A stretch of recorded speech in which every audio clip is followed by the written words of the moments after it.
প্রথমত কথা বলতে চাই শুভমান গিল, কারণ তার ইনিংসটা বেশি এক্সাইটিং লেগেছে। যেভাবে ডাউন দ্য উইকেট এসে তিনি মেহেদী মিরাজকে পরপর দুটো ছক্কা মেরেছেন, খুব কানেকশন হয়তো কখনো কখনো ভালো হয়নি, কিন্তু ঠিকই কিন্তু তিনি সীমানা পার করেছেন। দেখতে কেমন লেগেছে? মেহেদী হাসান মিরাজ তো এখন অনসং, খুব ভালো ফর্মে রয়েছেন, তাকে যেভাবে চার্জ করেছেন গিল, সেখানে নিশ্চয়ই তাকে ক্রেডিট দেবেন। না, তা তো অবশ্যই। শুভমান গিল মানে অলওয়েজ গুড টু ওয়াচ, যেভাবে কন্ট্রোল ব্যাটিং করেন। যদি আজকে দেখেন ফাস্ট বলে হয় কি ট্রিকি মুভমেন্ট, কারো পিছনে থাকে কারো সামনে থাকে, স্পিনার অলওয়েজ যে কোনো ব্যাটসম্যান স্বাচ্ছন্দ্য বোধ করে প্রথম স্টেপটাই বড় সামনে, কেন তার পিছনে গিয়ে ইজিলি খেলতে পারে। সেম কিন্তু এখনও বল বের হয়নি। আপনি দেখেন সেকেন্ড পার্ট ছবিটা দেখি, দেখেন এক্সট্রা বল কিন্তু বল যখন চলে গিয়েছে, সেকেন্ড ছবিটা দেখি একটু, আমি দেখতে পারি সেকেন্ড ছবি, এই দেখেন একদম যখন বল চলে গিয়েছে অলরেডি ইয়ারে বল একদম বড় একটা স্টেপ নিয়েছে, একদম কমফোর্টেবল শর্ট ব্যাকলিফট। আবার নেক্সট পার্টে যাই, শর্ট ব্যাক। এখন হয়তো উনি এখন চিন্তা করেছে আমি 6 মারবো এই বলটা, কেন উনি উপরে পেয়েছে। আপনি দেখেন নর্মাল শর্ট ব্যাকলিফ, এখন লং ব্যাকলিফ হবে। নেক্সট দেখি নেক্সট ছবিটা দেখতে পারি আমরা, আপনি ফুল একদম ফুল ব্যাকলিফট, একদম বলের কাছে গিয়ে এটার সামনে একদম পুরো বেন্ট হয়ে গেছে, একদম পুরো বলের উপর চোখ, বলটাকে কাছে ড্রপ করতে, ড্রপ মারার মানে পড়ার সঙ্গে সঙ্গে উনি হিট করবেন লং ব্যাকলিফটে একদম। বসুন্ধরা টিস্যুতে ছাড়ের ছড়াছড়ি। বসুন্ধরা টিস্যু নিয়ে এলো নিশ্চিত ছাড়। অফ স্পিনার সাধারণত খেলে হয়তো ওয়াইডিশ মিড উইকেট বা মিড অন দিয়ে, সেম।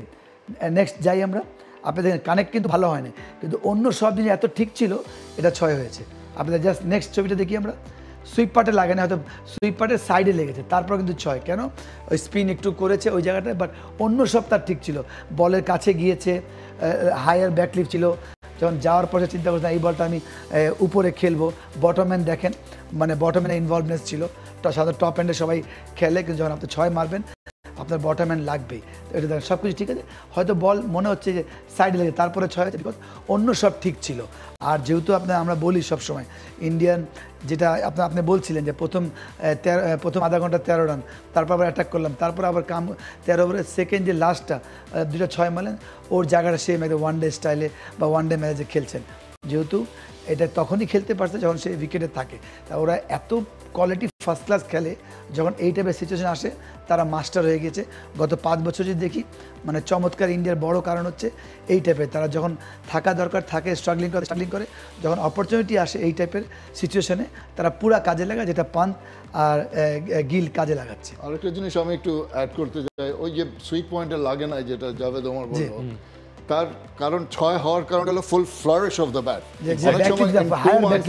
হাই ব্যাকলিফট তো আছে, কিন্তু আর্কটা সম্পূর্ণভাবে যদি নিয়ে যায়, ওই যে ফ্লারিশটা, ওই যে পাওয়ারটা, যদিও মাঝ ব্যাটে লাগেনি, তথাপি ওই ড্রাইভের পাওয়ারটার কারণে কিন্তু 6 হয়ে গেছে। আপনার head position, feet position, movement সবকিছু ঠিক আছে, এত পারফেকশন ছিল যে কানেকশন বেটার না হওয়ার পরেও 6 হয়ে গেছে। কখন বাউন্ডারি আসছে, যখন দেখলো যে ইম্প্যাক্ট হয়তো ঠিক জায়গায় হচ্ছে না, অনেকে হয়তো দোমনা হয়ে ওই ফুল ফ্লারিশটা না হলে কিন্তু বাউন্ডারি লাইনের ভেতরে আসতো, but he went on with the shot. এটা একটা দ্বিতীয় যখন মানে কত একটা ভেরি ইম্পর্টেন্ট, মানে স্পিনারকে যখন আপনার বল বের হবে তখনই আপনি ডাউন দ্য উইকেট আসবেন, এটা কিন্তু খুব ইম্পর্টেন্ট। আপনি দেখেন যে ও কিন্তু একদম রাইট অন পজিশনে, যখন বল হাত থেকে মানে হাফ পিচে গিয়েছে, তো সেকেন্ডের কাজ, ওই সময় কিন্তু উনি কোনো স্টেপ আউট হলো। এটা তো ওই জন্য স্পিনার যখন এই টাইপের বল করে, যখন ব্যাটসম্যান তখন বেরোয় বল ছাড়ার পর, তখন একটা মানে ব্যাটসম্যানের স্পিনারের ক্ষেত্রে অনেক টাফ হয় যে কোনো ব্যাটসম্যানকে বোলিং করার। শামীম ভাই, আপনি বলছিলেন যে সবকিছু পারফেকশন ছিল, শুধু কানেকশনটা একটু দুর্বলতা ছিল, সেটা বোধহয় স্পিনটা একটু বেশি করেছিল, মানে ব্যাটসম্যানের প্রত্যাশার থেকে স্পিনটা একটু বেশি করেছে, তারপরেও তিনি সেটা 6 মেরেছেন।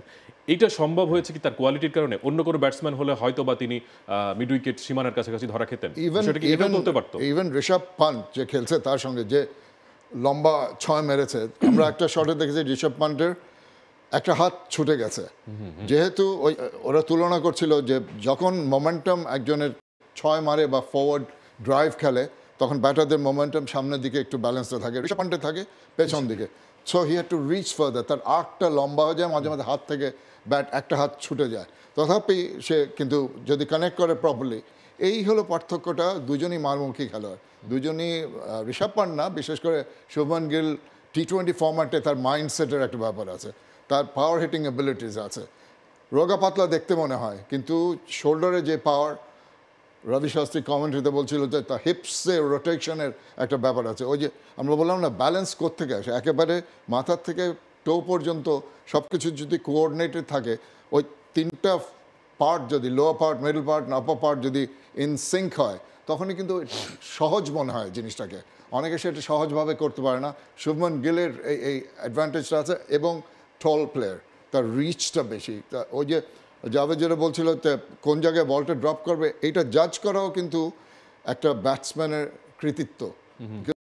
বল আস্তে আসছে, রিলিজ পয়েন্টটা দেখে, কোন ট্রেজেক্টরিতে আসবে। এই ধরনের শট খেলা, ইনসাইড আউট শট খেলা, অফ ব্যালেন্স খেলা খুব কষ্টকর হয়। নিশ্চয়ই মেহেদী মিরাজকে নিয়ে তাদের অ্যাসাইনমেন্ট ছিল, সেটাও খুব ভালো হোমওয়ার্ক করেছেন তারা, এবং তারা জানে যে what he is capable of. যখন একটু স্লোয়ার হয়, জাস্ট স্প্লিট সেকেন্ড টাইম পাওয়া যায় একজন ব্যাটসম্যানের টু অ্যাডজাস্ট। তো সেই ক্ষমতাটা অসাধারণ এই দুজনকে অন্তত দেখতে পাচ্ছি আজকে। এক্স্যাক্টলি, এবং ইন্ডিয়ান ব্যাটার্সদের কাছে নিশ্চয়ই বাংলাদেশি ব্যাটার্সদের অনেক কিছু শেখা রয়েছে, এবং এই টেস্ট নিশ্চয়ই তারা মাটি থেকে দেখছেন, শিখছেন। For more updates, subscribe to our YouTube channel and click on the bell icon. Follow us on Facebook and Instagram. Download T-Sports app to enjoy exciting games and highlights. Visit tsports.com.